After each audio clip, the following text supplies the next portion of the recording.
of flax and linen actually parallel human civilization, so it's very interesting.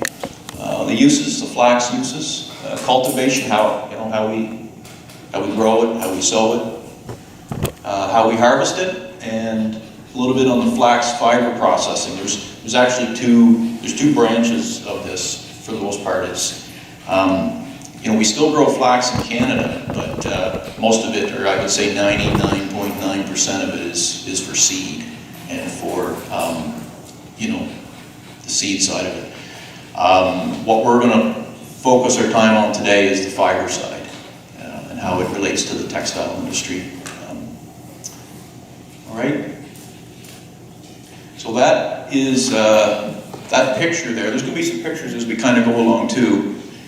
With each slide, and then at the end we've got some pictures that we'll spend some time kind of going through, and then got some items here that as we go we'll talk a little bit about them. And I might at some point, John, get you to help me out with maybe the hackles there and bring them up in the discussion.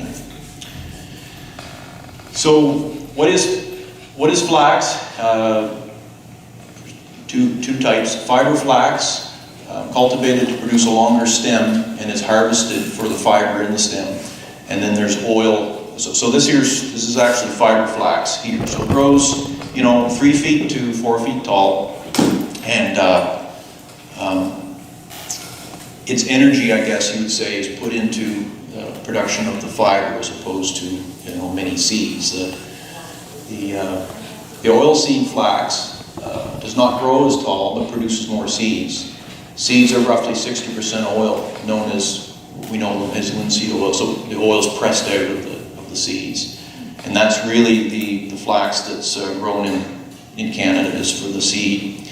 I got some seeds up here you can take a look at, but they're just little brown seeds, and they're quite heavy actually.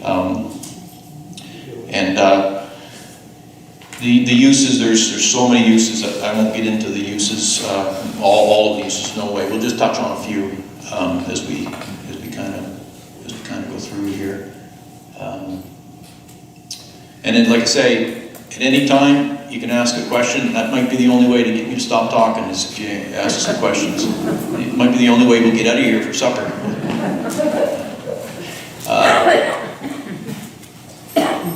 What is linen? So linen is the flax fiber from the stem of the flax plant spun into thread or yarn. So I guess, they delineate the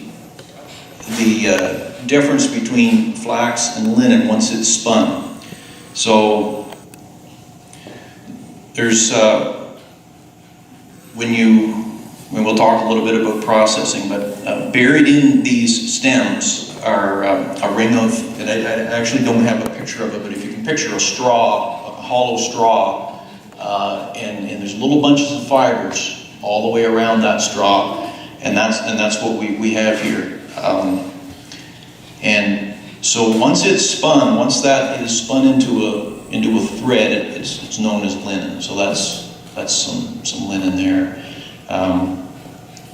When it's still in what they call the strict form or the fiber form, it is still considered flax, I guess. So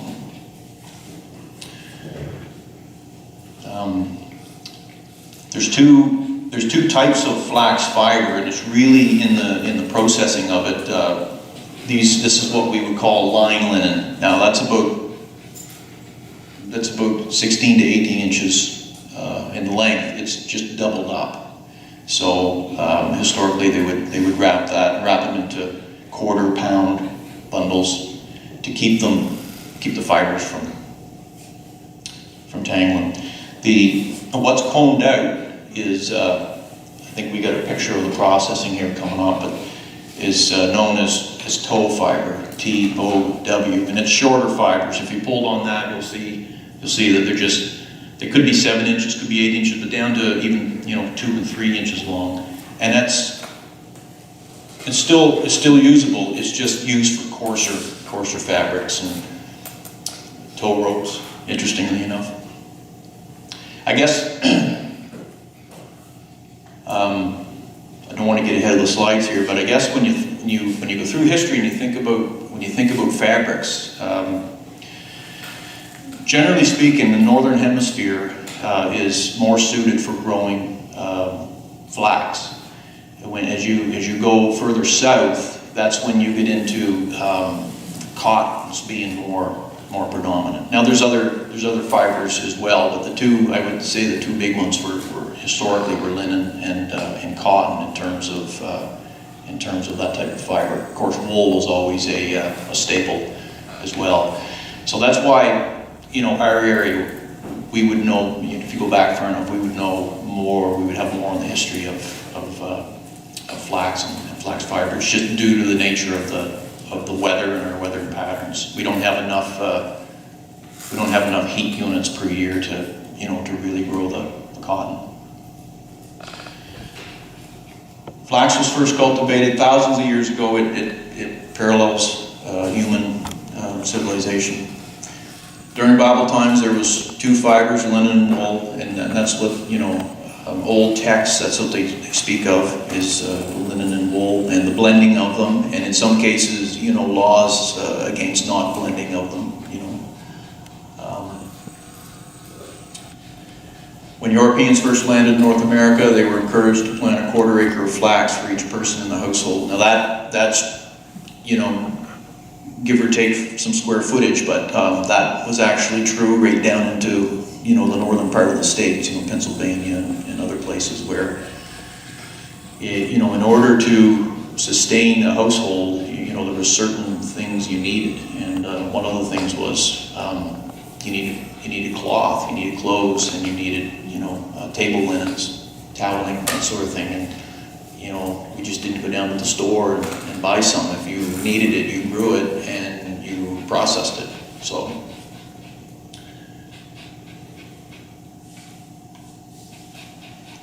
that picture there, maybe go back a slide there, Caleb. One more. Yeah. This picture here, while we're still on this, is actually a picture of my backyard. Now, the camera's up close, so I don't have 10 acres of flax growing, but about 500 or 1,000 square feet. So, say from here to the wall square, or even less than that, is all you can really do, and manually do it in your spare time. It takes a bit of work. So it's a comfortable amount. Skip ahead to the next one. Okay, move ahead again here. Yeah, so then the picture there is after it's been harvested and is drying right there. The seeds are still on the end of the stems. Okay, move ahead. Some of the uses of flaxseed. Seeds are crushed for oil. Linseed oil is used for wood finishing, so you've probably seen in the hardware store boiled linseed oil. Well, I don't believe it's actually boiled. All it means is there's drying agents added to the oil to cause it to dry. In other words, otherwise it would take a long time to dry if you're finishing a piece of furniture or a tabletop. And everybody knows nowadays we don't have time to wait. We gotta move on. So there's drying agents added to it. An additive for glazing putty, glazing around, window sashes, which we don't do a lot of now, but when you do, you can still buy it at Ken's glazing putty. Sometimes the linseed oil's been, changed for other types of oils, but historically it was linseed oil. Also plumber's putty. Anybody ever use plumber's putty? It's kind of some talc and some oil mixed together. It's used for around drains and stuff, and the oil in that would have historically been linseed oil. And flooring, everybody remembers oilcloth flooring, complaining about it rolling up on the ends of the sides of the kitchen. And we never had oilcloth, but I remember all the stories.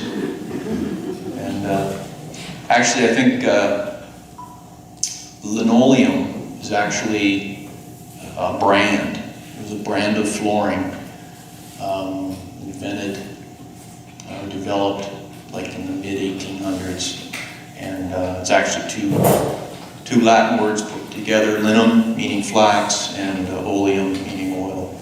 And it took off, and then I think there was probably some knockoff brands, oil, they just called it oilcloth. But the true linoleum was a particular brand.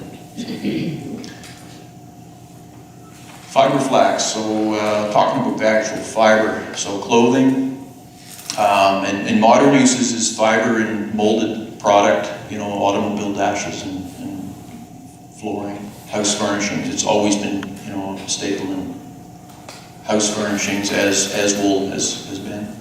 Towels and bed linens. Now, you know, when you think about the difference between wool and linen, there is some overlap there, but you certainly don't want to, you know, use wool to try to dry your hands, because it's not, you know, it's not absorbent. It's not gonna dry.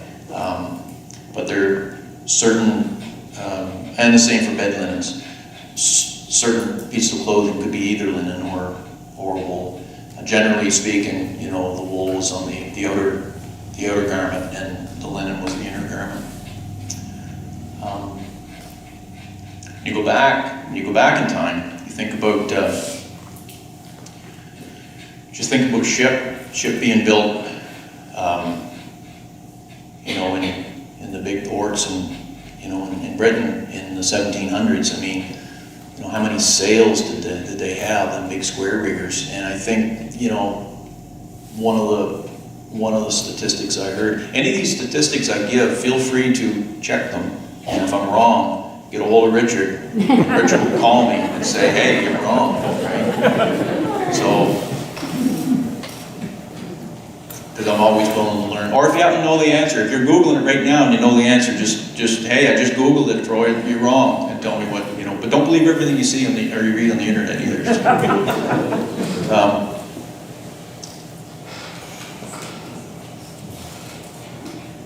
growing up, we didn't have the internet. I mean, and neither did a lot of you folks. But we always had that person in the community that kind of knew everything.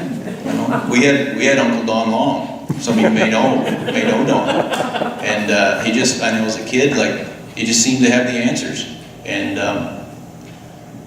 looking back, I guess, you know, there was a time when I was asking him questions. I think I'd have to do the math, but he was probably younger than I am right now. And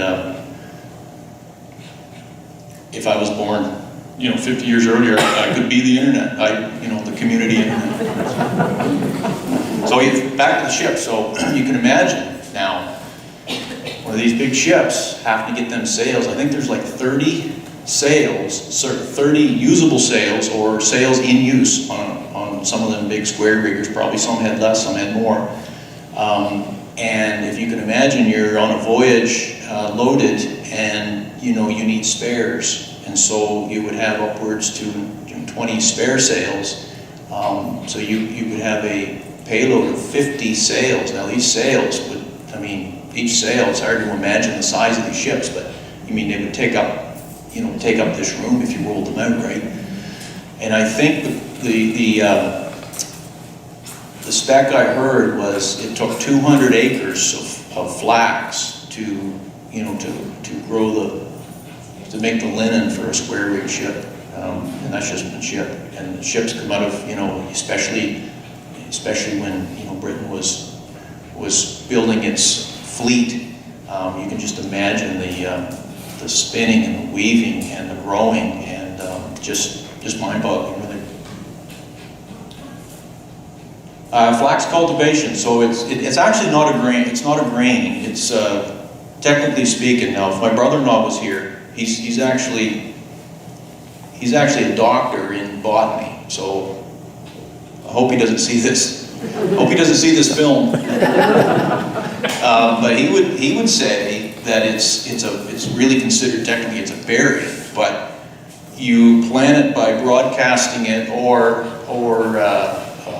grain, or drilling it in like you would wheat or oats.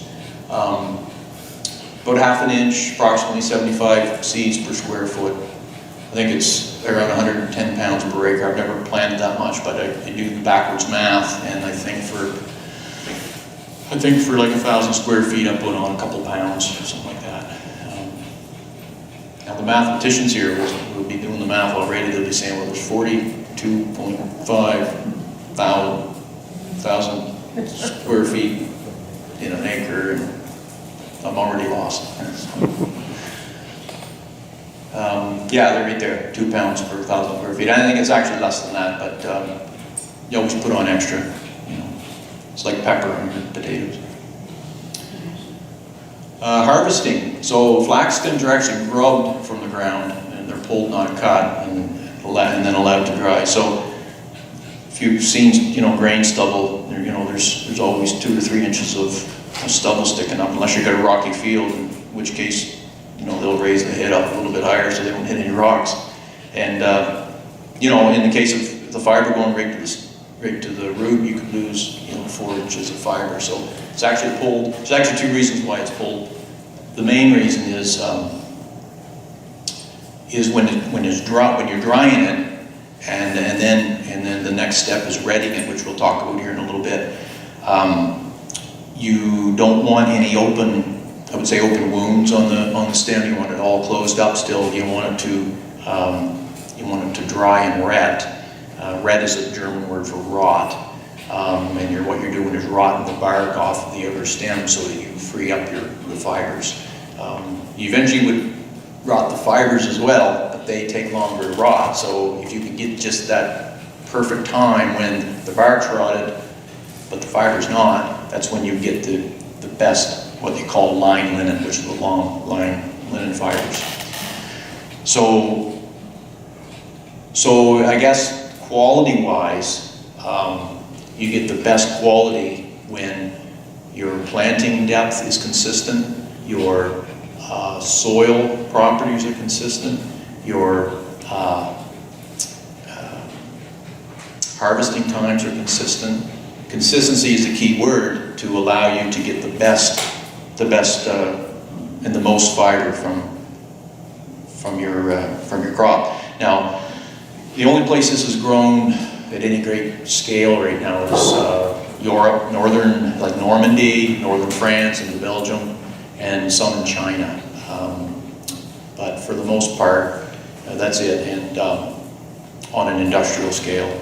I think there's, let's say, 200,000 acres total in Europe, and they grow it for fiber, and it goes to the big linen mills, and so if you buy, you know, I would call them expensive. If you buy high-priced bed linens, true linen, more than likely it comes from one of them 2, you know, cultivation areas.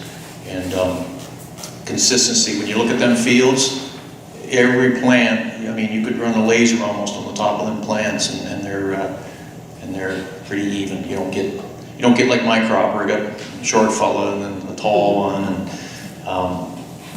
you know, and I think they rotate every 6 or 7 years, so they only grow flax on the field once every 6 or 7 years. Flax will take a lot of certain types of nutrients out of the soil, so you have to kind of. We got a question. Yes. Growing season, how long? Yeah. So the growing season for fiber is the early settlers would use 90 or 100 days, and the reason why they would use that is because they not only wanted the fiber, but they had to reclaim seed as well. There's a balance. If you want to get the most seed, then you would let it go. You would let it ripen. You let it whiten, and your seeds fully develop, and they'll actually rattle. You let them seeds ripen, and you wave your hand over it. It's just like many tiny little baby rattles. You can hear them rattling in the wind. You know that it's ready for seed harvest. But the problem with that is your fiber has already reached its best quality, and it's starting to go the other way. So it's starting to get coarser, bigger. Now you can still use it for ropes and that sort of thing, but it's lost its fineness for toweling and fine linens. If you were after fine linens, you would harvest it before the seeds fully develop, and you would lose your ability to. But so the early settlers, they would have tried to kind cut it down the middle and get the most seeds they could, but the best fiber they could, and kind of balance it out that way. So, great question. Thanks. And it's pretty much right on 90 days. I mean, you know, at 60 days it starts to flower, and at 90 days your seeds are starting to rattle. And it doesn't seem that rain, less rain, more sun. It just seems to be timed just perfect. And you could leave it there longer, but it doesn't grow any taller, it doesn't get any better. It's time to harvest. Flax stems are grubbed, yeah. So, you know, I'd like to have a video, but I wasn't able to bring it, but a video of the flax grubbers in Europe. And I mean, these things move along at about 20 kilometers an hour and are grubbing, you know, 8 foot wide swaths of this, you know, because when it ripens, you gotta grub it, and so they don't waste time. And seed harvesting, seeds are rippled, removed from the stalk, and then threshed out like grain. Yeah, although flax is not a grain. So yeah, I got some up here you can look at after, but it just looks like you would if you had oats threshed out. You were threshing out oats, you'd have your seeds and you'd have threshings, and you could winnow it out in the wind, use a seed cleaner, so it would really look the same. What you have going for you with the flax is its specific gravity is quite high, so it will tend to fall down to the bottom. You get a real difference between the chaff being really light and the seeds being really heavy. So any seed cleaner will work. I got an old seed cleaner at home, and I just poured it in, and then you turn a crank, and clean flax seeds would come to the bottom, and the chaff was kind of blown in the wind, and so it's really lends itself to that. Fiber harvesting, so moving along here, fiber harvesting, stems must be redded, meaning the outside bark is allowed to rot. That can either be dew redded or water redded. So that is redded flax. So really what happens is when you pull it, and you kind of would bend it like you would a stem of timothy or a stalk of oats, oat straw. It's still green, so it's bendable, it's pliable. You can see the fibers, but you really can't get at them because everything is sort of still glued together. You have to lay it out. In Europe, modern day, how they do it is they lay it out in big long windrows and try to, along with consistency being important, it's important not to tangle your stems up. Starting from the time that you pull them from the ground, they got to stay uniform, because everything you do from then on, any tangles, is just going to decrease the ability to extract the fiber. So laid out in very neat rows, and depending on the weather, I think Northern Europe has optimal conditions for redding. You want a little bit of dew at night, and you want drying sun in the day. If you get it too dry all the time, you don't get the water at night, so you don't have the microorganisms working to kind of break down them stems. So Europe is very well suited. Certain places in Canada are very well suited. Ireland, not so much. I mean, when you think of Irish linen, historically, I think they water red it, and so we'll redding, do wet redded or water redding. So if you look at the strix here, the darker ones, the silver colored ones, would be dew redded. They've got like a silvery color. The lighter ones on the other side would be water redded. And water redding is just putting in a big water tank for 3 or 4 days, and you put the stems in the big water tank 3 or 4 days, and they'll go from green to like a blonde color. And you got to keep testing, because in 3 or 4 days you could go from just rotting the bark off to rotting the fiber. So they used to do it in rivers, lakes. Sometimes they would make artificial ponds and do it, but it does leave an awful stench. It's like a rotting smell. And a lot of the towns where they used to do it, people would complain of the stench. Kind of like living in an industrial town where you complain about the smokestacks, but yet you get in your vehicle and go to work the next day to the same spot. So it's hard to complain. So but yeah, it had that stench to it. And you don't get that with dew redding, but you get the silvery color as well. So if you want a lighter color, then you would water red. On a small scale, it's not really, doesn't hurt the environment, but on a large scale, you can imagine, you know, so they have to have water treatment plants and that sort of thing. Fiber processing stems are broken on a flax break. This can take several forms. So everything from a rock and a stump to breaking them with your hands to what you would see if you went to any of the museums that are still have a flax display as a flax break, and there's 3 boards on the bottom and 2 on the top, and the handle just hinges. I'll just kind of show you how it works.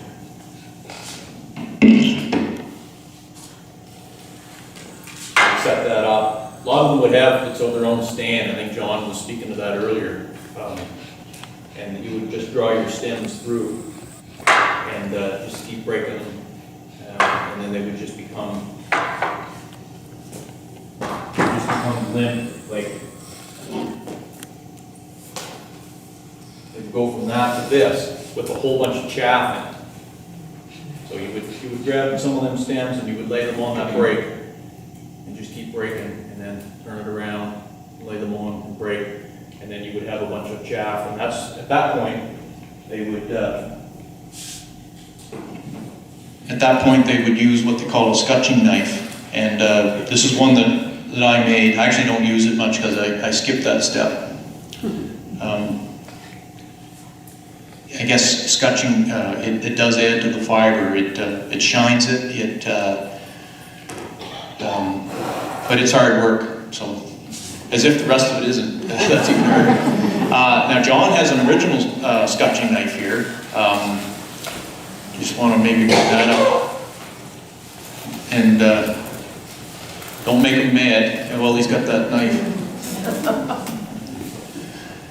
Yeah, so this is the museum's, and that's an original scutching knife, and it's not warped. It's actually made for a right-handed person. And you can kind of see how it's kind of flat on that side. And the reason is they would use a scutching board. So, Scutching board, they would lay the fiber over top of the scutching board. So there'd be a long board down to the ground. They'd lay that over in a little V notch at the top, and you would basically beat that fiber and push out the chive or the chaff, and that helps break up the little fiber bundles, and it adds a kind of a shine to it as well.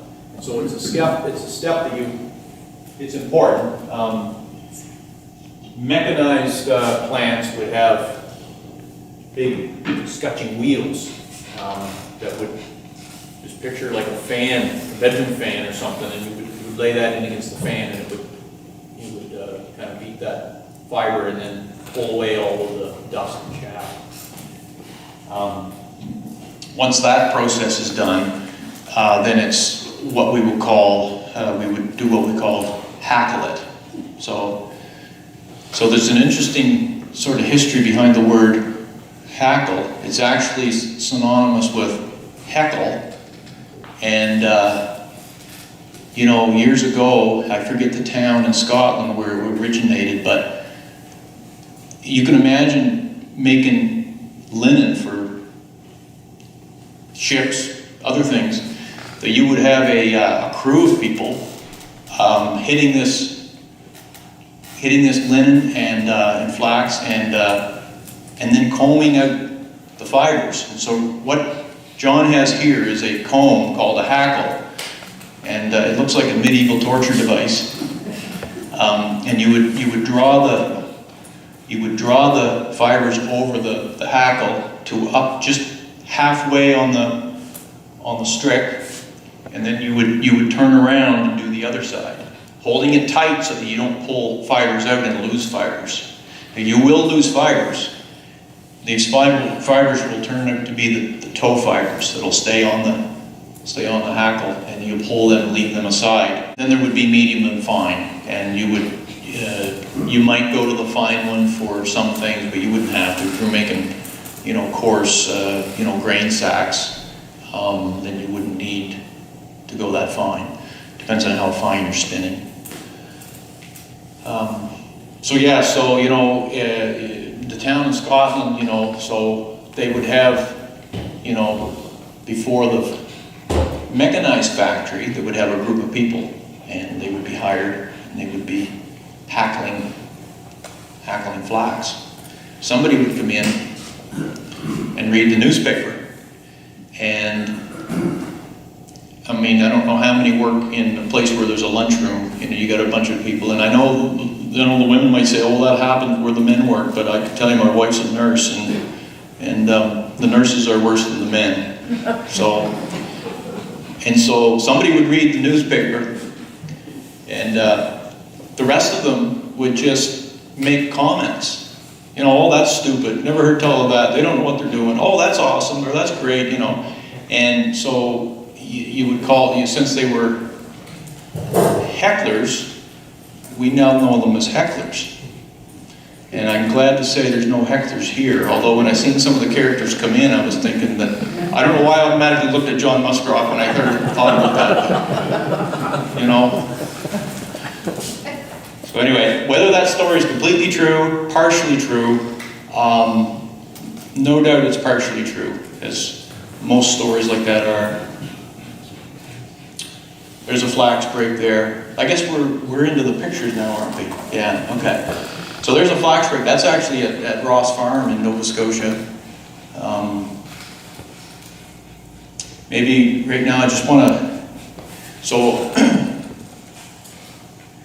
clarify a couple things. The announcement said that I was the only person growing linen in Kings County and making things. It's actually, I know of another person that actually contacted them last night and asked their permission to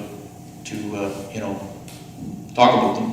And it's Emily McCumber. She's, I think where she grows her flax is actually on the Kingston Peninsula.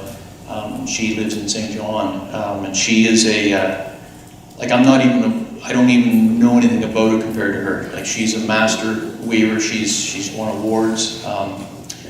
She weaves all kinds of fiber, and part of what she does is she does experiment with flax and linen. But her online business is Spinner Weaver, and so if you get a chance, take a look at her products. She runs a store in St. John. Good Vibrations is the name of it. So some of you may have been there. Some of you may know her. But anyway, she does awesome work. It's like I play guitar, but if like Ricky Skaggs come in and said, "I heard you play guitar," I'd say, "No, I don't know where you got that information." So it's kind of like that. Like if she was here, like I'd say, I'd just pack my stuff up and go. So if you like making messes, this is the business to get into. So that's the garage floor, and so there's fiber, there's chaff, and I'm still standing in front of you folks, I'm so sorry. Now I'm in front of I'm always in the way.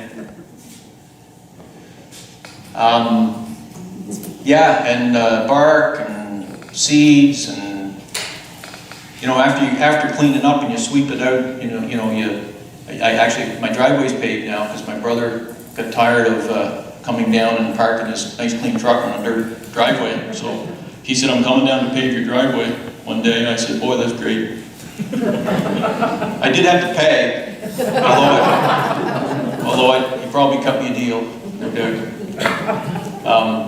So I guess where I was going is I don't sweep my garage in my driveway anymore. However, interesting, some of the wind caught this, and I never thought any more of it, and I cleaned the garage up. And the good thing about this is it's all biodegradable, so I just put it in the compost pile, the remains of all this, and I come home from work one day and there was flax plants growing right where the crack of the concrete and the asphalt meet. Now, I don't know if you guys are like me, but I have trouble growing grass on my lawn, but yet it seems to grow. You know, did you ever try to grow a tree on your lawn and you call the experts and you put, you know, the plant food on it and you keep deer away from it. And then you'll take a walk through the woods and you'll see this tree growing and the roots are like wrapped around a big boulder. And I don't know why that sort of thing happens, but maybe it just happens to me. Processed flax fiber, yeah. So that's some of the stuff we have here, and that's some thread, some spun. It's technically called yarn. I did an experiment last winter where I bleached with chlorine bleach, which I'm never ever going to do again. It does weaken the fiber. There's other ways of bleaching. There's other things you can use to bleach, but so the white towels were bleached. Actually, once they were into tallow form, they were fine. But normally when you're weaving, you know, on a towel you might have 600 and some threads across the loom, and it might have 4 break of the silver threads. Dew-retted, natural colored linen. You might have 4 or 5 break. They were upwards to 100 and then broke. So it was a test of your patience. Nobody was getting hurt, so we just kept at it. Something I would, full disclosure, one of these is a linen towel from Paris. My wife picked up a couple years ago when she was there on a trip. I just kind of want to put it here as just to compare. This is actually cotton, so if you want to, after we're done, you can come up around and take a look, and that's actually cotton. And I just got it here just to kind of show the difference in them. But the rest are some of the samples and stuff I say we, my wife doesn't have much to do with it. She does weave, but she uses cotton. So that's one of the towels there. To make the one I gave Mom, I think, one year. And some of the first ones I did, I didn't even bother putting any accents or anything in it. It's just natural. You can actually see there's a brown stripe in there. That flax is actually grew in Norton, different ground, and so ground, weather, sun, rain, all has an effect on the color you get, right? And this is dyed blue cloth. Anyway, yeah, some of the towels. Somebody wanted to buy one, and I said I can't afford to sell it. I said, you do the math, it would probably be $1,500 a towel. That's at minimum wage. Yeah. Is that it? Okay. Some of the stuff we have up here is some of it's for weaving. Just to kind of show, anybody ever tell of a linen tester? So that's a linen tester there. It's just a little spyglass they used to lay on the linen, and they would count picks or count threads per inch. We've got a question right back here. Yes, we were talking about money a few minutes ago. I understand that people were taxed on the amount of linen that they kept in their farmhouses. Was that because they were supposed to sell all the linen that they produced to the government to make sales and things like that? I'm thinking about 1830. But do you know anything about how flax really fit into the economy of the community? Yeah, I have heard that, and I guess high-level answer is I don't know, but I'm assuming a couple things. The value of that linen, just as we talked about how much work goes into it, would probably outvalue, the wood used to make your home and your furniture. Back in Ireland, they actually hired people to be linen watchers when they were bleaching linen on the bleaching greens. They would when it come off the loom, they would roll it out, and they would actually hire security to watch that linen. It was of such value, So I'm assuming that it's part of the value of it. Now they tax our home, you know, where homes are taxed, you know, that's one of the most valuable things we have.